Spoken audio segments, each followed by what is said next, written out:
Naquele dia, dois homens estavam diante da multidão.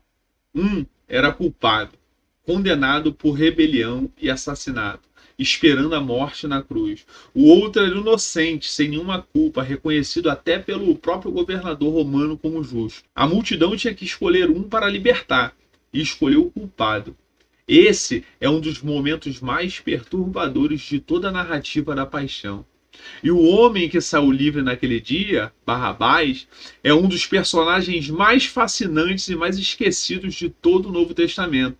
Porque a sua história não é apenas sobre ele, é sobre você e sobre todos nós. Então, se você chegou até aqui, já deixa o seu like. Isso ajuda esse vídeo a chegar a mais pessoas que precisam ouvir sobre essa palavra. Agora imagina que você está no corredor da morte. A sentença foi proferida, a data foi marcada, não há apelação possível. E então, na manhã da execução, a porta se abre e alguém entra no seu lugar. Você sai, ele fica, você é livre, ele morre. Agora imagina que você nunca soube o nome desse homem, nunca entendeu o porquê ele fez isso e simplesmente foi embora, de volta para a sua vida, sem nunca processar completamente o que aconteceu. Essa é a história de Barrabás. E é exatamente por isso que ela nos incomoda tanto ainda hoje. Porque nós somos o Barrabás. Para entender Barrabás, precisamos entender quem ele era e o que o seu nome revela. Barrabás vem do aramaico Bar-Abás, que significa literalmente filho do pai. É uma das ironias mais profundas do Novo Testamento. O culpado se chama filho do pai e o verdadeiro filho do pai morre em seu lugar. Alguns manuscritos antigos registram que o nome completo de Barrabás era Jesus Barrabás. Se isso for correto, a pergunta de Pilatos em Mateus 27:17 ganha um peso ainda mais dramático. Qual quereis que vos solte? Barrabás ou Jesus chamado Cristo?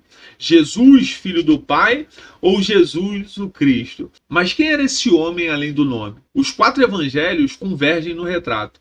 Barrabás era um criminoso notório em Marcos capítulo 15, verso 7. Diz que estava preso com outros amotinadores e havia cometido um homicídio numa revolta.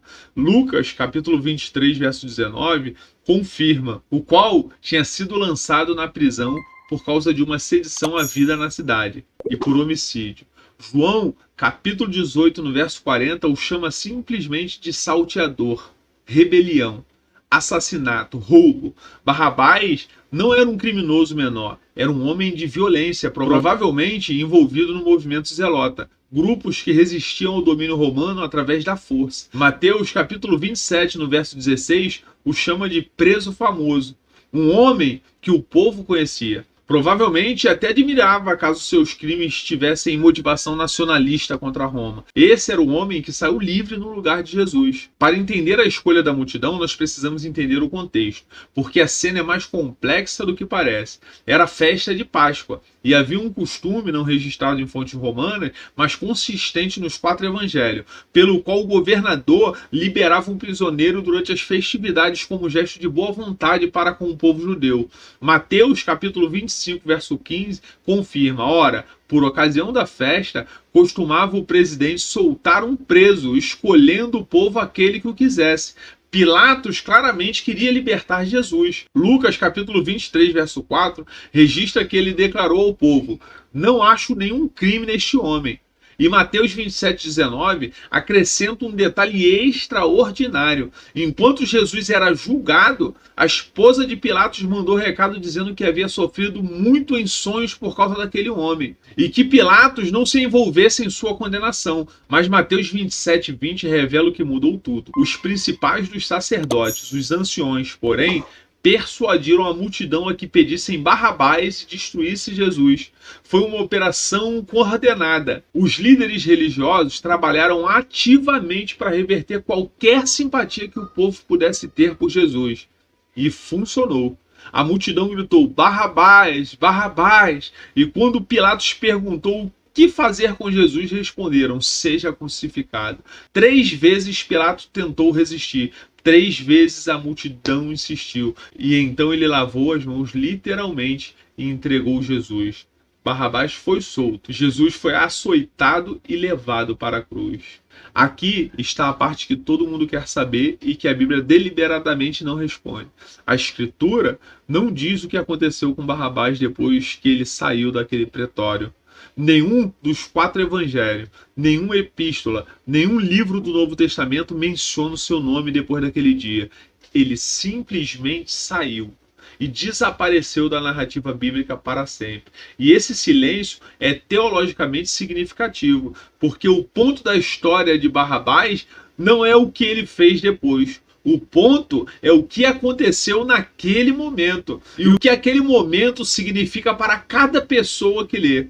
Havia um homem que saiu literalmente do corredor da morte porque Jesus tomou o seu lugar, que saiu das correntes enquanto outro homem era acorrentado, que respirou ar livre enquanto outro homem sufocava numa cruz. Barrabás foi o primeiro ser humano a ter Jesus morrendo literalmente em seu lugar.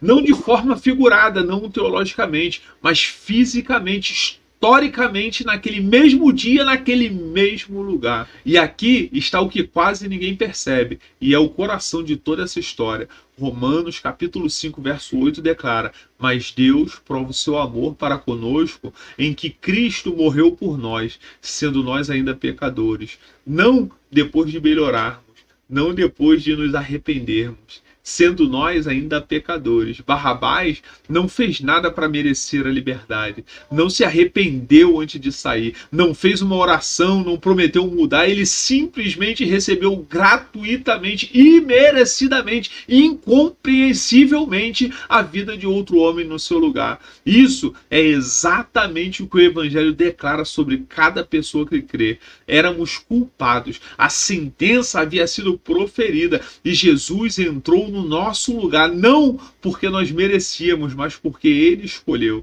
Isaías, capítulo 53, verso 6, havia profetizado século antes: todos nós andávamos desgarrados como ovelha, cada um se desviava pelo seu próprio caminho, mas o Senhor fez cair sobre ele a iniquidade de todos nós, não apenas a de Barrabás, de todos nós. A questão que a história de Barrabás deixa no ar não é o que ele fez depois de sair livre, é o que você vai fazer com a liberdade que custou a vida de Cristo. Barrabás saiu daquele pretório sem entender completamente o que havia acontecido, sem saber que aquele homem que tomou o seu lugar era o Filho de Deus, sem saber que aquela troca era o cumprimento de séculos de profecias e o centro do plano da redenção de toda a humanidade. Você tem uma vantagem que Barrabás não teve. Você sabe o nome daquele que tomou o seu lugar. Você sabe quem ele era. Você sabe o que custou. E você tem a oportunidade que a Bíblia não registra que Barrabás teve, de olhar para a cruz com um conhecimento pleno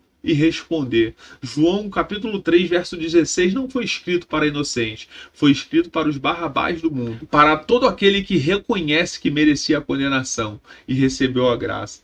Me conta aqui nos comentários qual parte da história de Barrabás mais te impactou hoje. O significado do nome, o silêncio sobre o que aconteceu depois ou a conexão com o Evangelho. Se inscreve no canal. Toda semana a gente continua trazendo esses temas de volta para a palavra de Deus. E até o próximo vídeo.